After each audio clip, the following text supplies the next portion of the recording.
Alex, and I'm basically just gonna run real quick through here.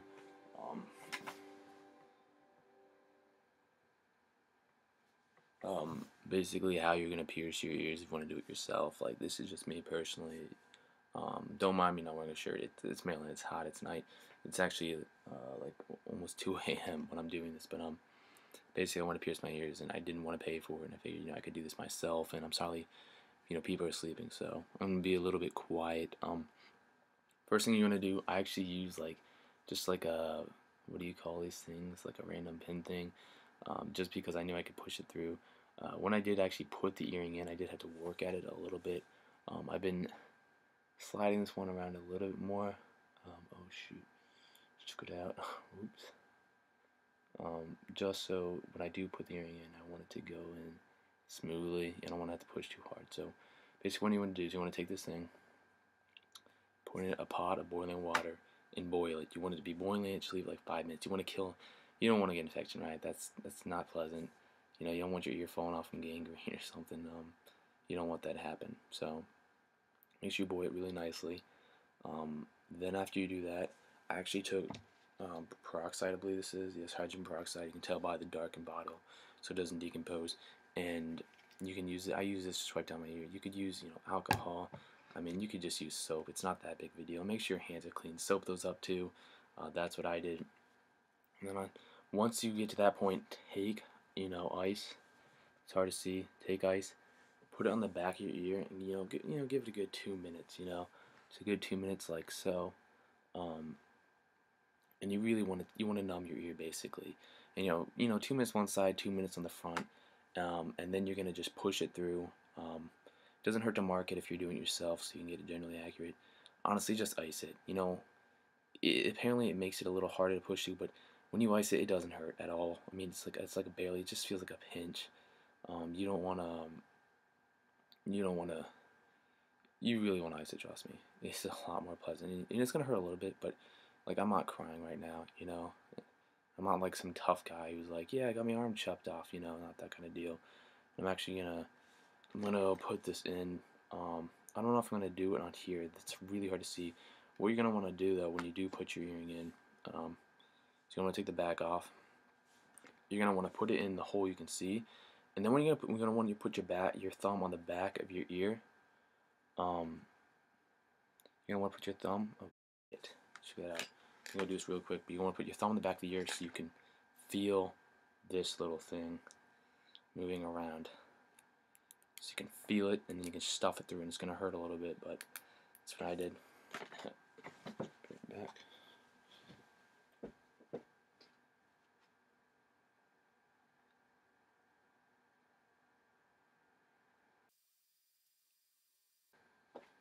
At this point, I'm pretty much gonna have it all the way through here. You're gonna see me just push the rest way through.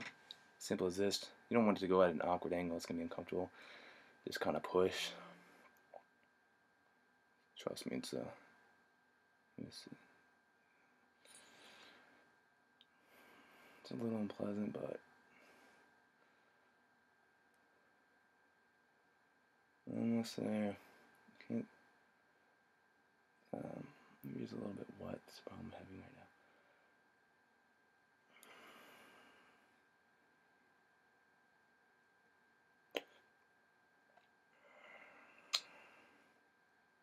Hold on, let me just dry it off a little bit. I mean, I can feel it. It's pretty much through right here.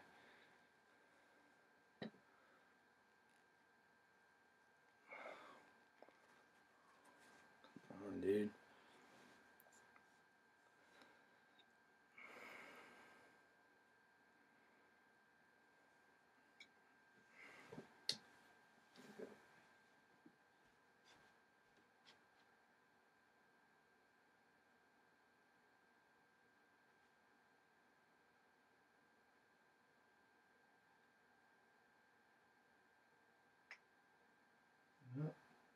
You guys hear that clap sound or whatever? So just made a little bit of pop. See, got it in here. My ear's a little bit bloody. Just clean that up. But honestly, once you ice it, you're gonna barely feel anything. And I've never pierced my ears before. Just looked up stuff online, and Simple as it goes. And Jesus Christ. Hold on. This is why I use a mirror, not a cord thing.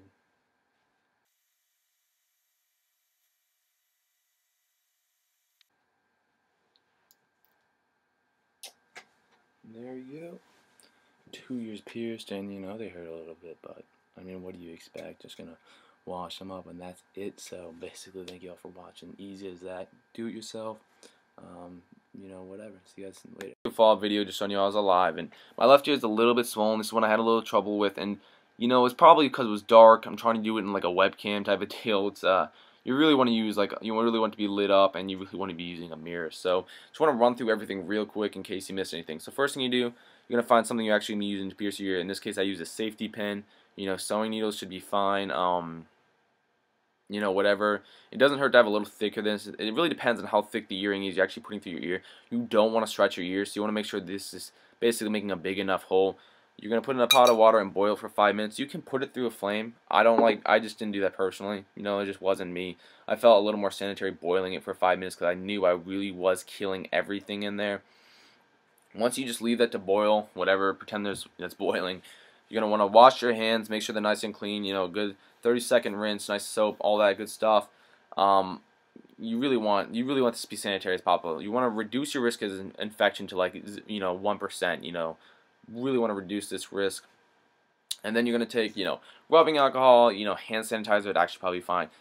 Soap, you know, whatever, hydrogen peroxide in this case, and you're just going to want to basically rub down the part of your ear you're piercing, in this case my lobes basically. Rub these down front and back, want to kill any bacteria around here. You know, you just take soap and you just wash it. I mean, it's not going to be the end of the world if you don't use hydrogen peroxide. You know, we want to clean this up nicely.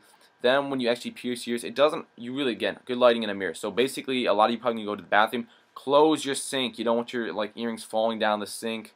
Okay, hopefully you watch this through to this part. Don't let that happen. It's going to be miserable. You have to take out of the bottom of your sink if that happens. You know, it doesn't hurt to wipe down the counters. Maybe make sure that's nice and clean. You know, you don't want like, I don't know, toothpaste in your ear or something. I don't know. I mean, that's probably not going to happen.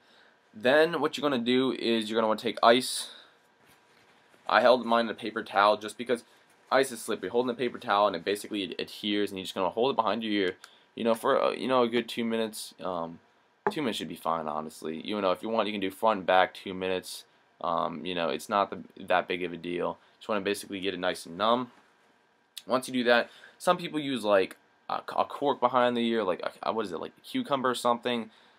Basically, I think the reason they do that, I mean, it might be, I don't know, to stop pain or something, but I think it's so when you're pushing the needle through, you don't actually poke yourself. I actually held my fingers like this and basically went in between my fingers, you know. I mean, it was pretty easy. Like, I wasn't, like, worried about, you know, poking my finger. I could tell, you know, where I was pushing the needle through. But if you want, you could do that. You know, you could use a thumbtack probably. I think a thumbtack would make it hard to, like, hold or something. That's up to you. Once you push through, okay, once I have my needle, I can get this undone through, you know, let's pretend this is through. You want to, like, you know, move it in and out, wiggle it around, get a nice hole, you know. It's kind of weird sounding, but you don't want to just pull it out, you know. That's not really a hole. It's kind of make it a little bit. You want a good solid hole, maybe leave it in there for a few minutes, just move it around, get it nice and clear. Take it out. I actually iced my ear before I took it out, and then I put my earring in because my tips are like flat. They're not pointy like this, so it made it a little harder to get them in. I kind of had to force them through. I'm pretty sure you can buy earrings that are basically designed to pierce them yourself, that are basically have a pointy end. You can basically push them through. So if you want to do those, I mean, I can't imagine those would be more than $10. You know, find a couple of those and try that, and just wait a couple weeks before you put the earrings you want. And you know, you could do that. It's entirely up to you. After that, this morning I actually went ahead and took more hydrogen peroxide and kind of just wiped my ears around here, just basically killing the bacteria. You really want to reduce risk for infection as much as possible. And as you can see, you know, my ears are fine. I'm not worried about any infection right now because, you know, I did it the right way. Made sure it's very clean and whatnot. And that's basically how I did it myself. So thank you all for watching.